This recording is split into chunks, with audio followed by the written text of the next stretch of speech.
Hello everyone, welcome to Computer Science 318, lecture number 4. Today we're talking about graphs. Again, today we're going to recap, we're going to remind you of the knowledge which you should already have about graphs in computer science, okay, and introduce the homework which will be due on Monday.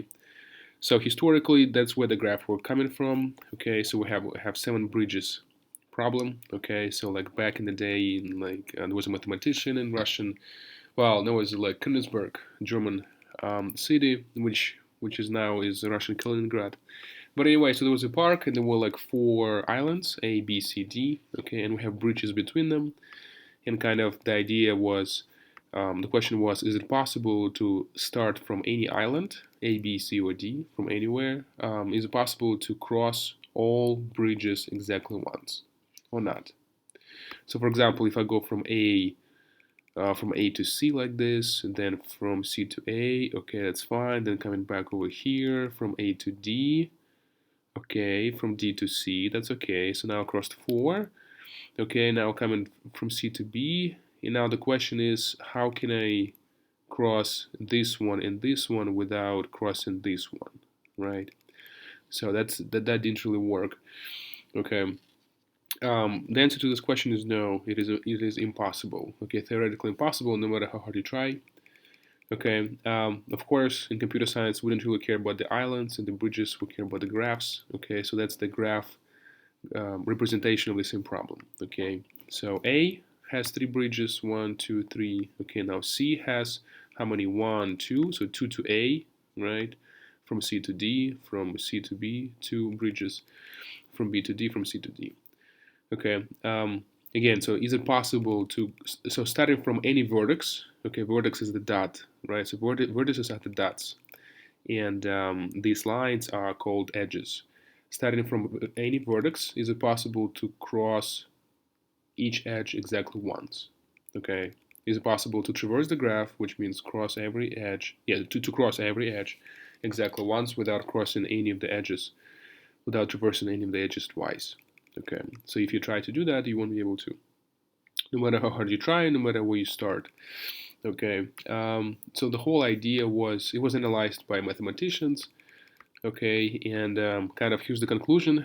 So in the modern language, okay, the Euler shows that the possibility of walking the graph, traversing each edge exactly once, depends on the degrees of the nodes. Okay, so degrees, one of the terms, one of the definitions which you need to know. A degree of a vertex is how many edges it is connected to. So for example, degree of this D is 3. 1, 2, 3. Degree of this C would be 5. 1, 2, 3, 4, and 5. Okay, so degree again is how many edges are we connected to. Okay. The degree of a node is the number of edges touching it. Euler's argument shows that necessary condition, okay, and also sufficient one, right?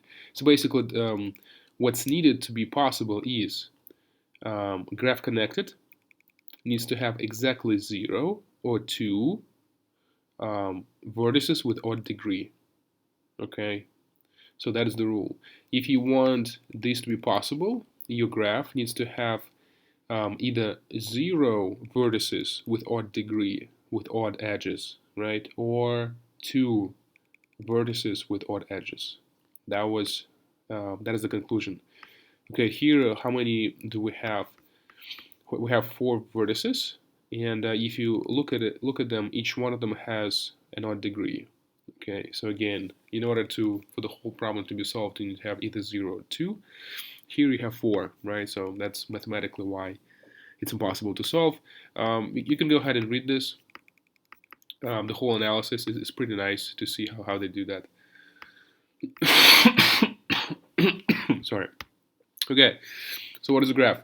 Formal definition. So it is a pair of 2 non-empty sets. Okay, pair of 2 non-empty sets. Well, yeah, a finite non-empty set V, okay, of items called vertices, and a set E. So it also has to be finite, but it can be, well, yeah. So V has to be finite and non-empty. E has to be finite, and it can be empty. Okay, so just finite. Okay. So pair of two vertices V and E. Okay, V has to be finite and empty. E has to be finite.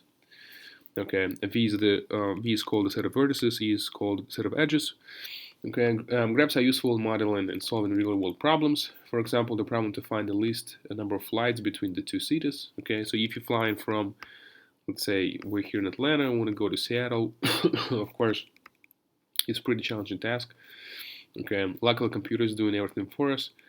Okay, but it's not as easy as it may seem because there is a huge amount of flights in all directions. Okay, yeah. So can be modeled using a graph where the vertices represent the cities and edges represent the flights. Okay. Definitions. Yeah, so here's a good example of a graph. Definitions. Okay, so something which you guys need to know, will need to know for the quiz. Okay. So if pairs of vertices are unordered, okay, so which means a pair of vertices UV is the same as pair of vertices of VU, we say that the vertices U and V are adjacent to each other, okay, and they're connected by undirected edge. So what does it mean? The opposite to that would be, so let's say I have U, that's my U, that this is my V. If they're just connected by an edge, that's called an undirected edge, so there is no direction there, right? And if there is no difference between U, V, VU, okay, in this case, again, they're adjacent and connected by undirected edge. However, they can be connected by directed edge, which means you can go from here to here, but you can't really go from here to there. Okay, in this case, it will be directed edge. So we call vertices U and V endpoints. Okay, so these guys would be endpoints of the edge UV. And we say that UV are incident to this edge. Okay, so adjacent, undirected edge, and points, incident, those are all the terms which you need to know. We also say that the edge UV is incident to endpoints U and V. Okay, so the vertices are incident to the edge, and the edge is incident to the points, to the vertices. A graph G is called undirected if every edge in it is undirected. Okay, so in this case, your graph has to be directed already.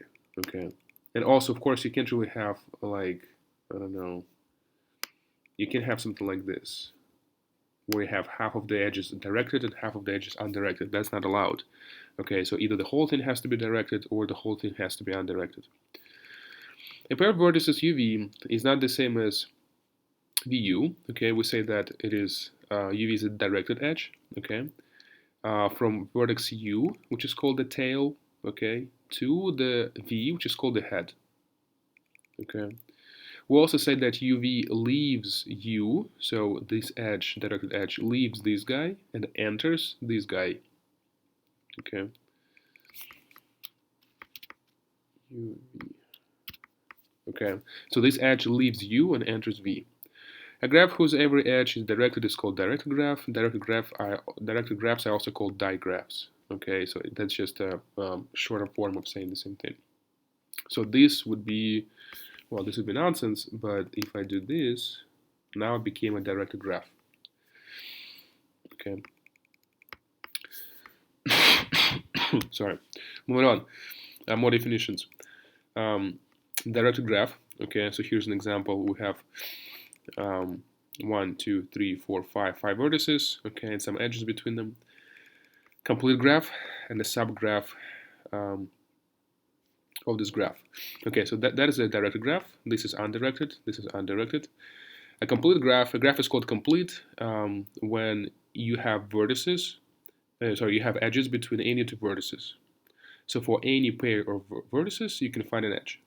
Okay, so for example, in this case, take any two dots, for example, C and D, and there'll definitely an edge between them.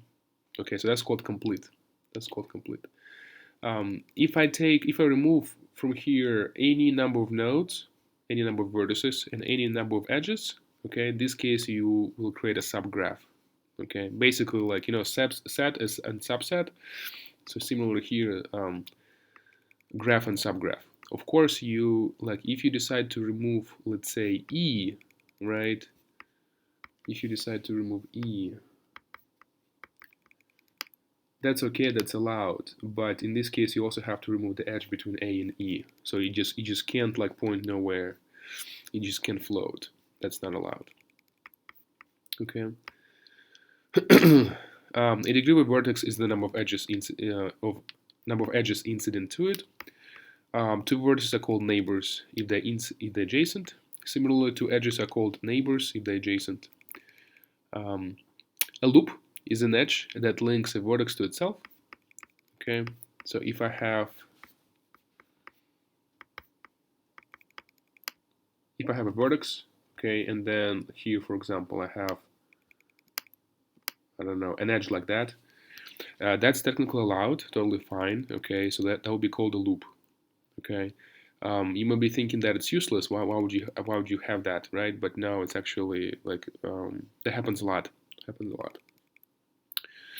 Okay, if two vertices are connected by two or more edges, these edges are called parallel. Okay, so if I have another vertex like this, I can definitely connect them like that. Okay, maybe I can have a third one.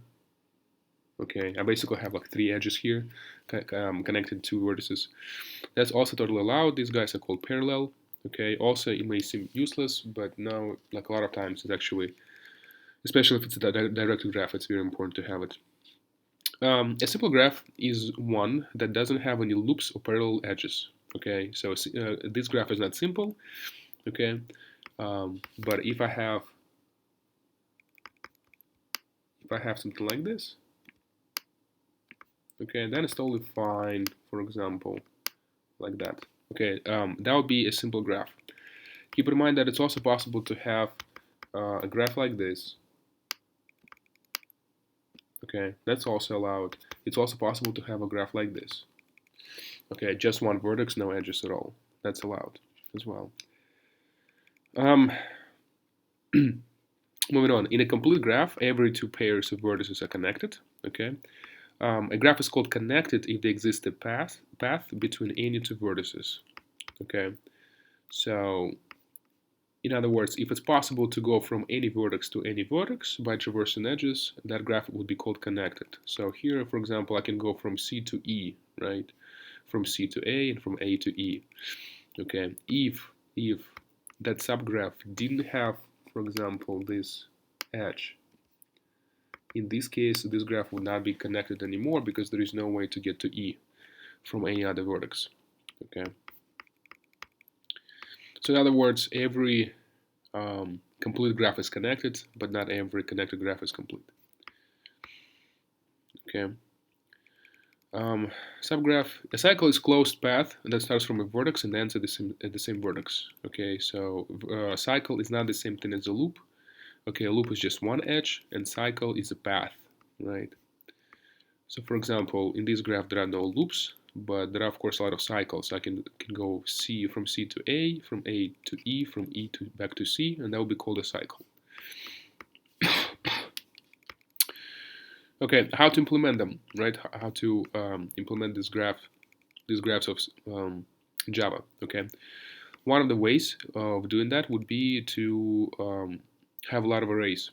Okay, so for example, I want to create something like this in Java. Okay, how can I do that? Well, first off, I can create an array of cities, right? And I would assign indices to them. So Seattle would go first, then San Francisco, then Los Angeles, and so on. Okay, so that would be my array of cities, okay, array of vertices.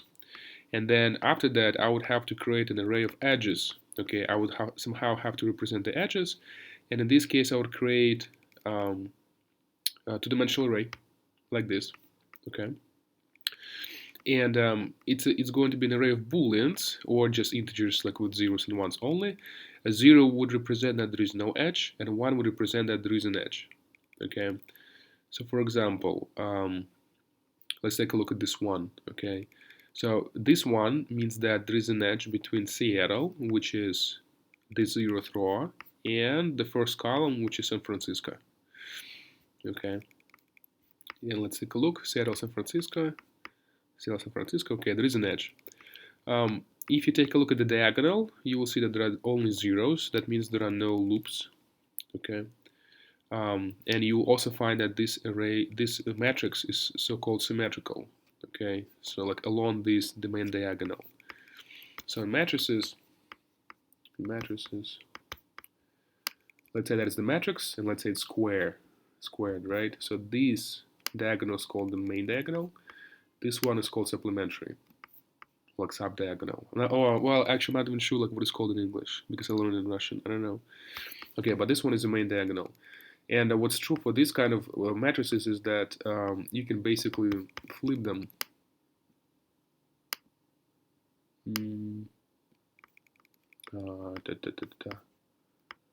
Hold on. Okay, perfect. Yeah, so this one is so that each. Okay, so these guys are symmetrical. Kind of, you can imagine that this diagonal is a mirror. Okay, and you can flip that triangle over, and it's going to be exactly the same thing. Okay, if the graph is undirected, of course. So in other words, if I have an edge between Seattle and Chicago, there is also an edge between Chicago and Seattle. Okay, so Seattle is 0, Chicago is 5. Okay, so 0, 5, 1, 0, 1, 2, 3, 4, 5. Okay, so this one connects Seattle to Chicago. And 0, 1, 2, 3, 4, 5. This one connects Chicago to Seattle. Okay, so again, this matrix is symmetrical along the diagonal. Okay, cool. Hope it makes sense. Yeah, so of course that's one implementation using arrays. You can also do that using nodes as well. Okay, in this case, what would you do? You would create, well, the nodes. Yeah, you would create an array like this as well, and then for the edges, you would create a series of linked lists. Okay, you would do something like this. You would kind of create a two-dimensional array. Okay.